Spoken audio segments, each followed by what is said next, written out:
Bonjour à tous, j'espère que vous allez bien, c'est Elise, je suis contente de vous retrouver.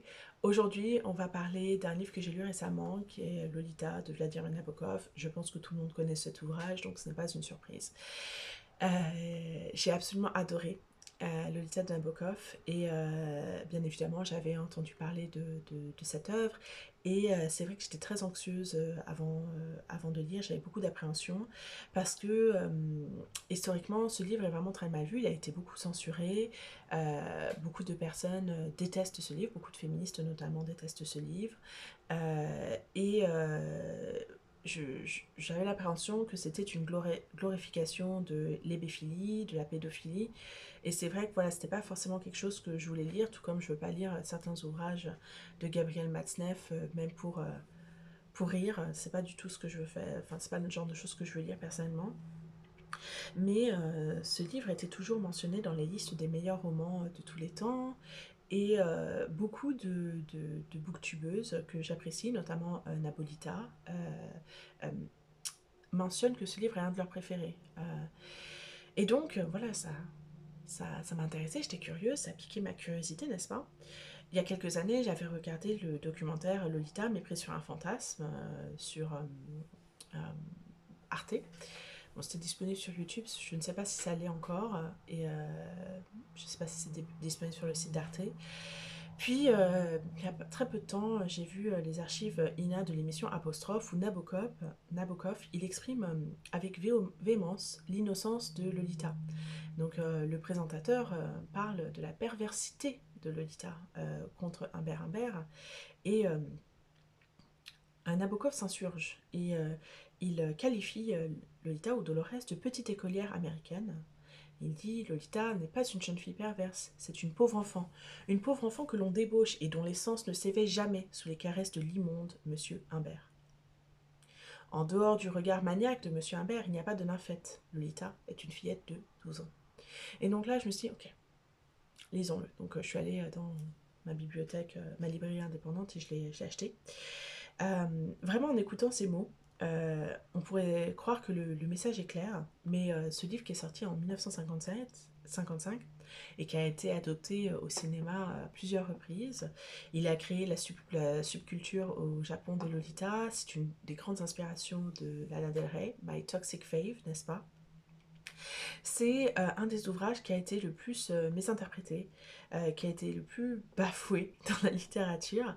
Et vraiment, on peut se demander, mais pourquoi? Pourquoi en fait il y a eu cette méprise? Pourquoi ça a été aussi mal interprété? Pourquoi ça a été aussi mal lu en réalité? Donc, dans la première partie, on va parler de qui est Nabokov. Alors, Nabokov, c'est un auteur-traducteur, donc il parlait couramment le russe, l'anglais et le français, et il écrivait en anglais.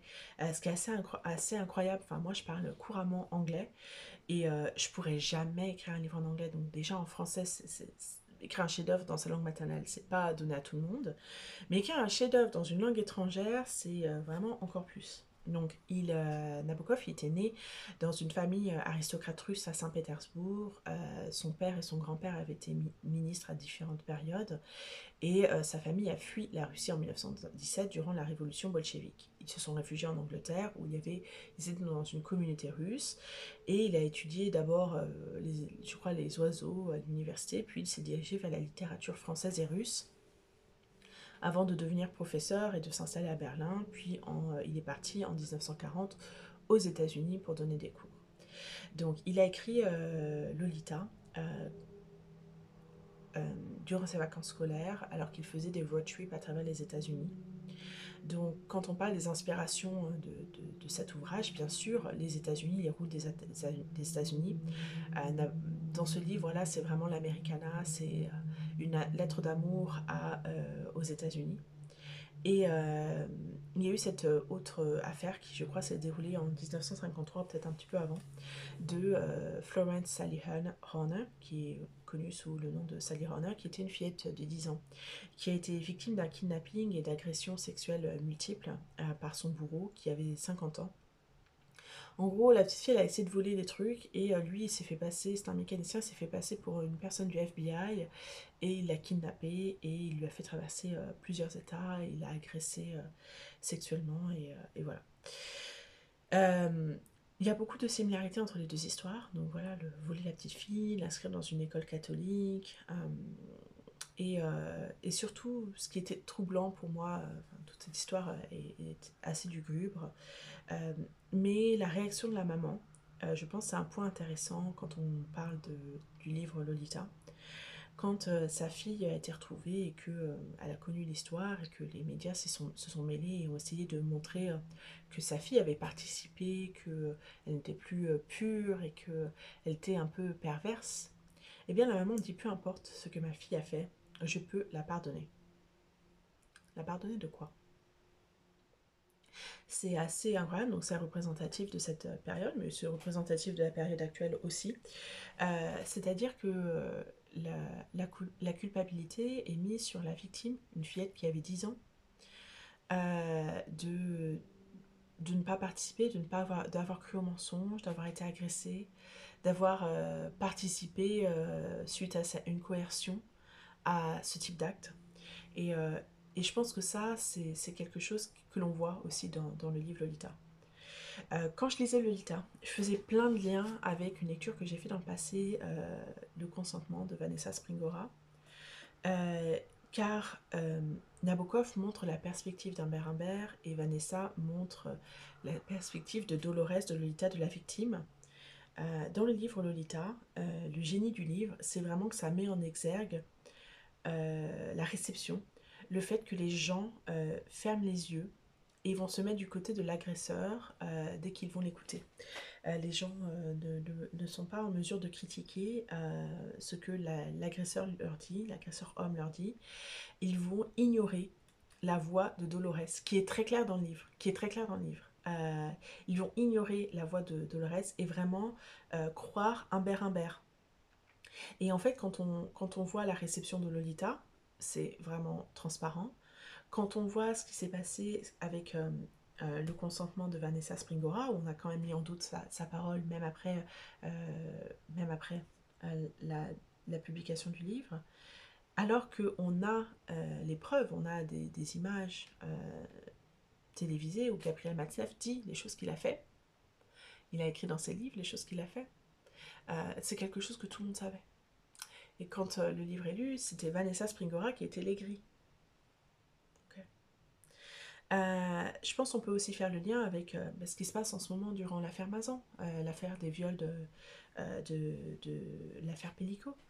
Malgré la parole du principal accusé, de plusieurs des accusés, malgré les vidéos, eh bien, la voix de la victime est toujours remise en cause. Voilà. Euh, Nabokov, je pense, avait conscience de cela et il a joué sur cet aspect. Il a joué sur cet aspect et sur le fait que voilà, il y ait deux réalités. Mais je pense qu'à la fin du livre, on est censé quand même comprendre qui est Humbert Humbert. Donc parlons de qui est Humbert Humbert. Donc Humbert Humbert, c'est un Français qui est issu d'une famille riche, il est docteur, il est érudit, il se considère comme beau et charmant et intéressant. Mais la chose principale d'Humbert Humbert, c'est que c'est un menteur. Il ment. Il ment tout le long du roman, il ment à tout le monde, il se ment à lui-même, il ment à Dolores, il ment à Charlotte Hayes, il ment aux autres personnes et il nous ment à nous, le public. Il nous dit regarde par ici en faisant cela. Et donc, ça, c'est tout le long du roman. Humbert, il a tué quelqu'un. Et le roman, c'est une lettre qu'il écrit pour essayer de justifier son acte. Et bien, pour justifier son acte, il doit justifier euh, la relation qu'il a avec Dolores. Il doit nous convaincre que cette relation était belle et elle était pure. Et que, en fait, il avait une raison pour tuer la personne qu'il a tuée. Et donc, il essaie de nous convaincre de cette histoire d'amour. Alors, commençons par Humbert Humbert. Il est beau, il est charmant, il est un intellectuel, il est riche, il est supérieur, blablabla. Humbert Humbert, il valorise, il voit de la valeur dans les choses qui ne sont pas forcément les choses pour lesquelles il est aimé. Alors, il se décrit comme très beau, voilà, dans le livre, c'est très comique. Il exagère, voilà. Attends, c'était page 75. Voilà. C'est sur ça. Page 78. Ici.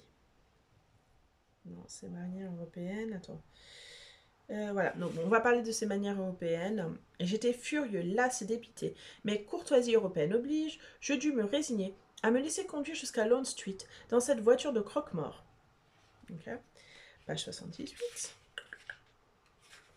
Pourtant, avec mes bonnes manières européennes, je fus contraint d'endurer encore un temps ce supplice. Page 417. Imaginez-moi, cher lecteur, avec ma timidité, ma répugnance pour toute forme d'ostentation, mon sens inné du comme il faut.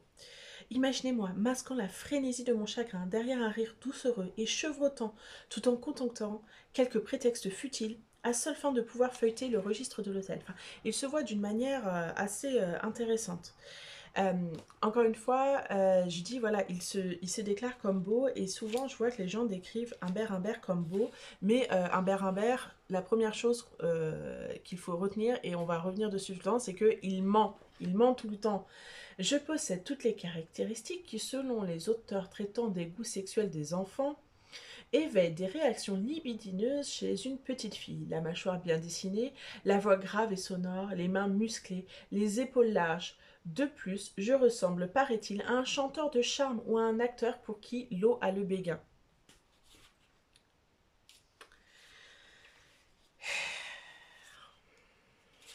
Voilà. Je me dis qu'une enfant moderne, une lectrice avide de revues de cinéma, une fille experte en gros plans de rêve, pourrait ne pas trouver étrange qu'un ami d'un certain âge, beau et intensement viril, trop tard. Ok. Encore faut-il savoir où aller. Moi, je ne sais pas. En dépit de mes apparences viriles, je suis timorée. Enfin, ça, c'est la même personne que les gens qualifiaient, que les chercheurs qualifiaient de homosexuels refusés, refoulés, et non, homosexuel en puissance et impuissant invétéré. Ok, donc il parle de sa virilité, alors que la perception des autres personnes, des professionnels, elle est sensiblement différente, n'est-ce pas? Euh, et donc tout ça, à chaque fois qu'il parle de sa beauté, il ment. À la fin du livre, on découvre qu'il a plus de dents, qu'il a un dentier, qu'il a eu, toutes ses dents se sont fait retirer lorsqu'il vivait avec Charlotte Hayes à Birdsley, et que il se qualifie de personne grasse et bedonnante alors qu'il se bat avec l'autre personne. Bref. Humbert n'est pas beau. Par contre, Humbert est aisé et il est charmant. C'est quelqu'un qui est érudit. Donc, je ne doute pas qu'il ait du charme grâce à son argent, grâce euh, à son passé de personne aristocratique. Voilà, bref, il est aisé. Donc forcément, les gens l'aiment bien. Mais c'est pas qu'il est beau et viril. Bref. L'autre chose que Humbert fait pour essayer de nous convaincre de son histoire amour avec Lolita, c'est qu'il utilise beaucoup d'euphémismes. Il cache un peu sa monstruosité. Et on commence par la chose la plus grosse qu'il fait tout le long du livre, c'est d'appeler Dolores Lolita. Elle s'appelle Dolores, mais il l'appelle Lolita. Et donc ça, c'est une manière de chosifier Lolita, de l'éloigner de sa personnalité, de qui elle est, en lui donnant un autre nom. D'ailleurs, les esclavagistes faisaient la même chose quand ils prenaient des gens en esclavage. Ils leur donnaient un nom, ils changeaient leur nom. Bref, ils chosifient Dolores. Euh, Dans la page, donc il aussi il joue avec la définition de Fillet de qu'est-ce qui est un enfant et qu'est-ce qui est considéré comme une jeune personne. Il essaye donc de se justifier de son attirance pour des personnes juvéniles. D'autres fois, je me persuadais que tout cela était une question de point de vue et qu'il n'y avait rien de mal à ce que je fusse troublée à en perdre la raison par les petites filles. Je me permets de rappeler je me permets de rappeler à mon lecteur qu'en Angleterre, depuis le vote en 1933 du Children and Young Person Act, l'expression petite fille désigne une fillette âgée de 8 ans au moins et de 14 ans au plus. Après cela, la fille âgée de 14 à 17 ans est appelée statutairement une jeune personne. En revanche, dans l'État du Massachusetts, aux États-Unis, l'enfant délinquant est techniquement une jeune personne qui a entre 7 et 17 ans et qui par ailleurs fréquente de manière habituelle des personnes perverses ou immorales. Hugh Broughton, un auteur polémique qui vivait sous le règne de Jacques Ier, a établi que Rahab exerçait le métier de prostituée dès sa 10e année. Tout cela est très intéressant, et je suppose que vous me voyez déjà l'écume aux lèvres frappée d'apoplexie. Eh bien non. Bref, voilà, il essaie de se justifier. L'autre manière de se justifier de sa monstruosité, c'est de décrire Lolita comme une nymphette. Il utilise le mot nymphette, un terme qui a été inventé par Nabokov. C'est une manière, encore une fois, d'Humbert de s'éloigner de sa pédophilie. Son histoire d'amour, de créer en fait, de croire en son histoire d'amour avec Dolores, mais il sait bien, on voit, il sait bien que les rapports avec des enfants, avec des fillettes, c'est ignoble, et c'est pour ça qu'il le cache. Donc, à la page 117, il se qualifie de pédophile, donc voilà, on a toujours la lucidité. J'ai marqué page 257, alors regardons.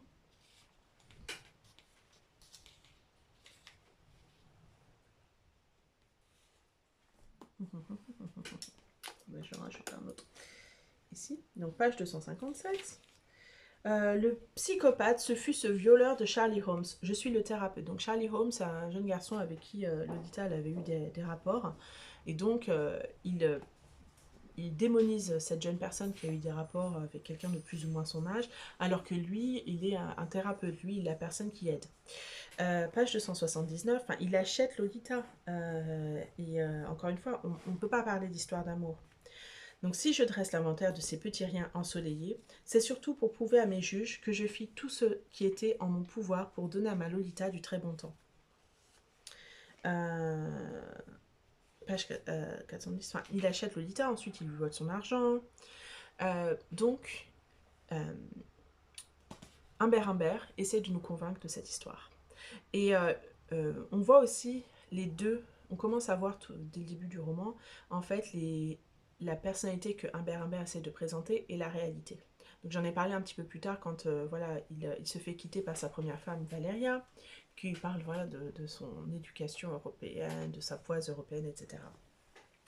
Donc Valéria, il la qualifie d'insignifiante, c'est une personne pour qui il n'a pas d'intérêt du tout, elle n'est pas importante pour lui, mais elle le quitte, parce qu'elle a rencontré un autre homme, il veut la frapper. Et donc son amant, en fait, vient pour surveiller. Il la traite de grosse Valechka, alors qu'il n'avait jamais mentionné auparavant. Donc c'est quelqu'un qui, quand une personne fait quelque chose contre lui, en fait, il a le seum, quoi, en gros. Et la personne avec qui vraiment c'est très criant cette double perspective, c'est Charlotte Hayes.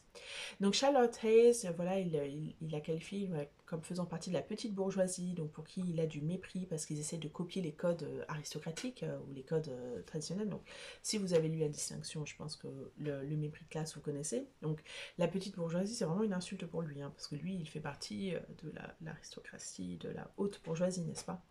Il la traite de grognasse de Hayes, d'enquiquineuse de Hayes, le phoque, une femme d'âge mûr alors qu'elle est plus jeune que lui. Et à partir du moment où il se marie et il va pouvoir avoir accès à Dolores, et bien là, elle devient Charlotte. Elle devient Charlotte ci et Charlotte ça, il est plus doux, il l'insulte moins. Et puis, au moment où Charlotte essaye d'éloigner Dolores de la maison, pour qu'elle puisse vivre son mariage en paix, et bien là, à nouveau, toutes les insultes reviennent. On peut aussi voir sa double vision quand Dolores est présente et quand elle n'est pas présente.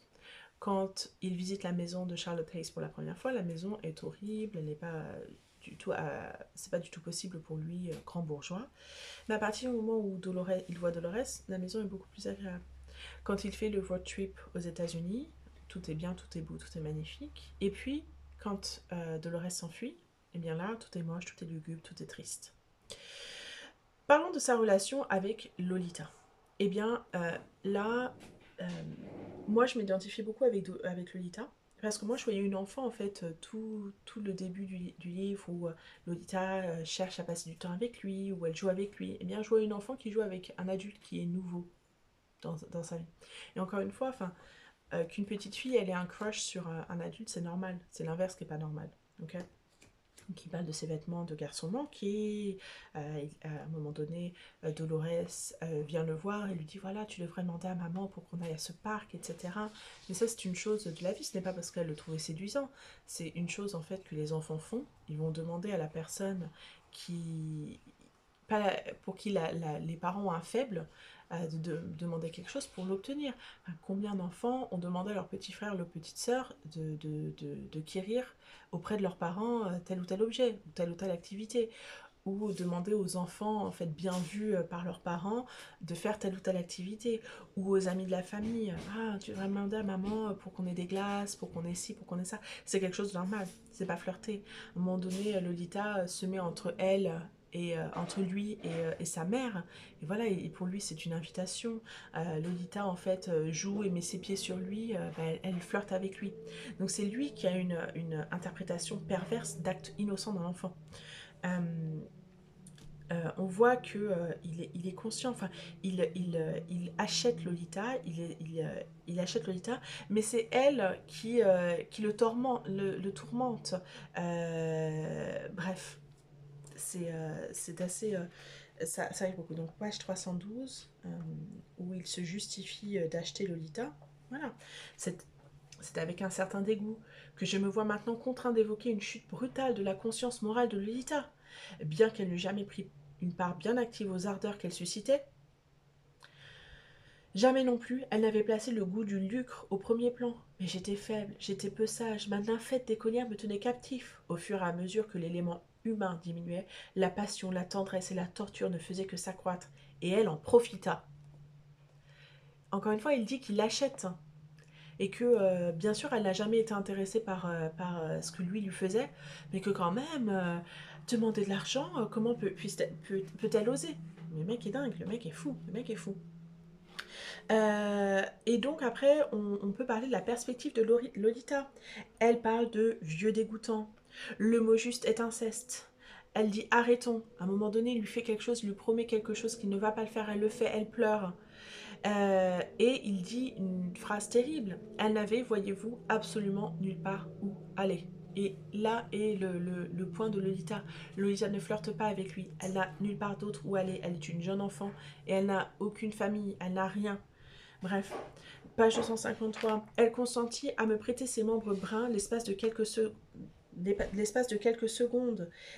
Il lui fait du chantage, il lui vole son argent. Dolores, ma doucette, tu n'as pas 9 ans, mais bientôt 13. Je te déconseille vivement de te considérer comme mon esclave itinérante. Attends.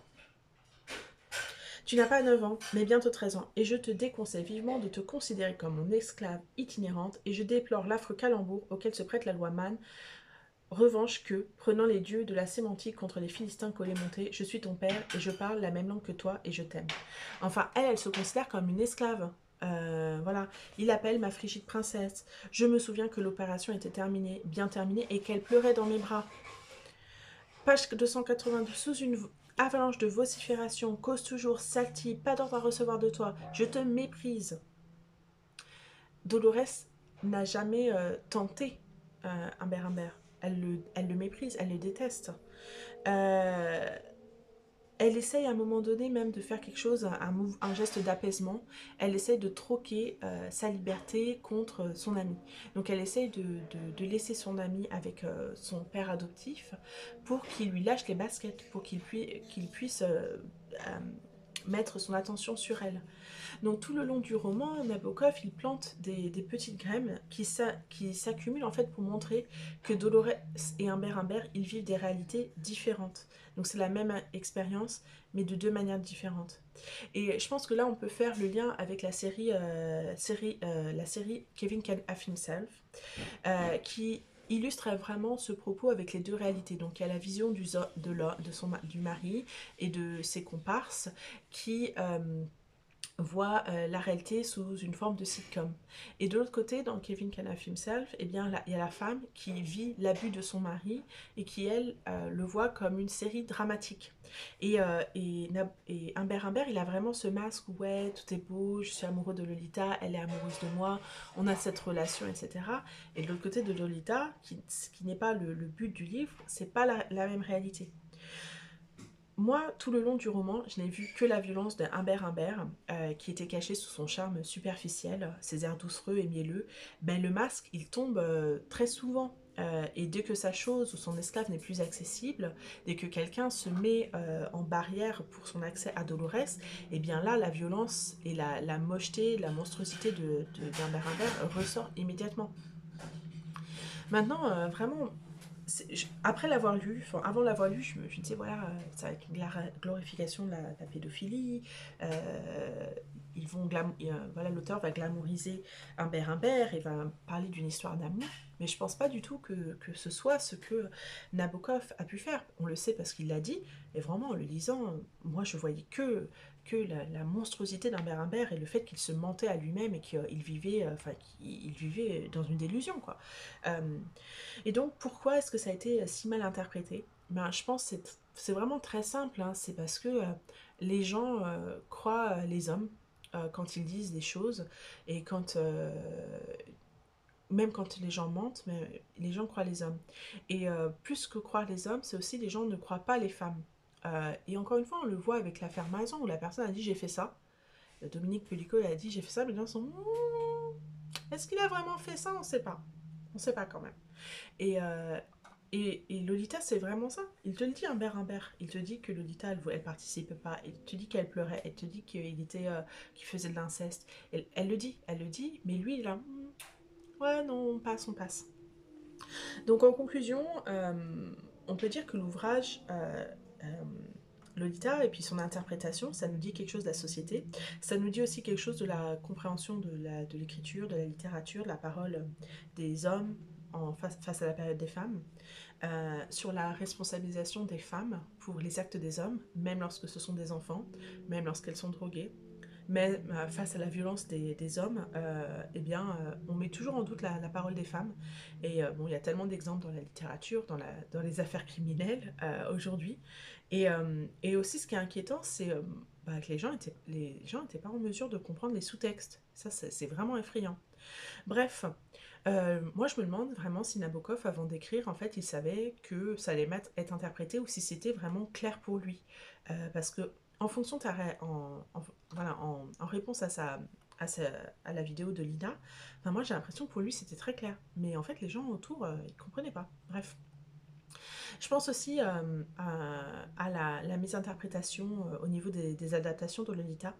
Voilà, où les gens en fait n'ont pas compris, ils ont vieilli Lolita. Mais non, Lolita c'est vraiment une enfant parce que c'est pas une histoire d'amour. Bref. Anyway, dites-moi ce que vous avez pensé de Lolita. Si vous aussi, vous voyez que Humbert comme un grand dégoûtant, un menteur de A à Z. Parce que moi, j'ai vu, je dis, voilà, je lis l'histoire d'un menteur.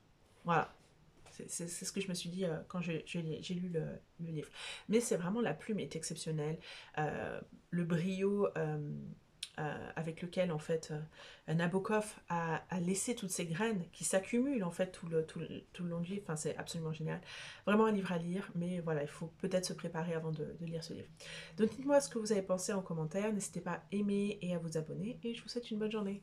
Bye!